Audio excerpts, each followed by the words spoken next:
Malakas na ngayon ang bentahan ng torotot, lalo na't marami raw umiiwas na sa mga paputok.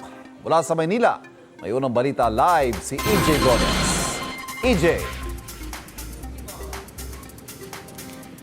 Ivan, good morning. 3 araw na nga lang ay bagong taon na. Sa pagsalubong natin sa taong 2026, pwedeng mag-ingay nang hindi gumagamit ng mga paputok. Mayroong mura at makulay na pwedeng paingayin, gaya na lang ng mga torotot.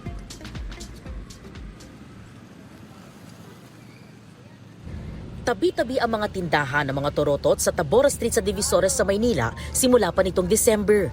Ang tinderang si Helen, 15 taon na raw nagtitinda ng torotot. Malakas daw ang bentahan nitong nakaraang linggo at ngayong mas papalapit na ang pagsalubong sa bagong taon. Mas maganda po yung benta namin kaysa nung nakaraang taon. May mamimili kami na marami kumuha, minsan bultuhan. Mga ilan po? Mga 15 pieces na bag na ganito. Iba-iba nga lang po, ma'am. Iba-ibang klase. Minsan kumukuha po sila ng mga 300 pieces. Ang magpipinsan ni sina Maylene, galing pa ng Chaong, Quezon. Sulit daw ang kanilang biyahe dahil Mas mura po dito. Marami siyang pagpipilian. Yung pong bibilhin po namin ay mahigit 1,000 peraso.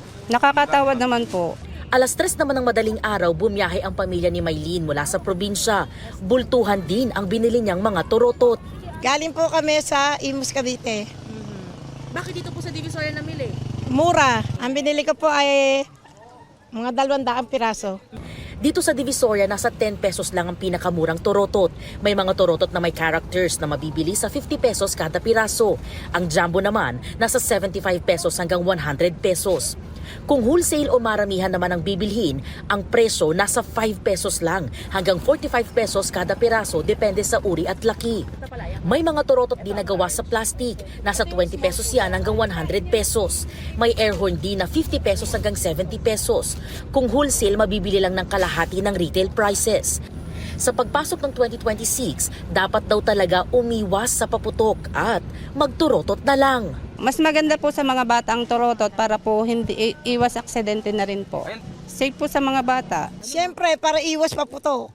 Hindi maputukan ng mga bata. Ito ang solusyon sa mga bata na hindi dapat maputukan. Okay na. Mura pa.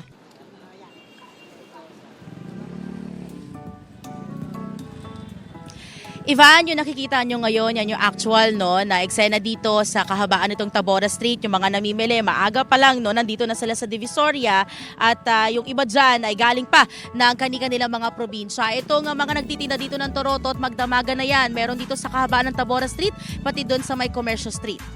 Yan ang unang balita mula po rito sa Divisoria sa Maynila. EJ Gomez para sa GMA Integrated News.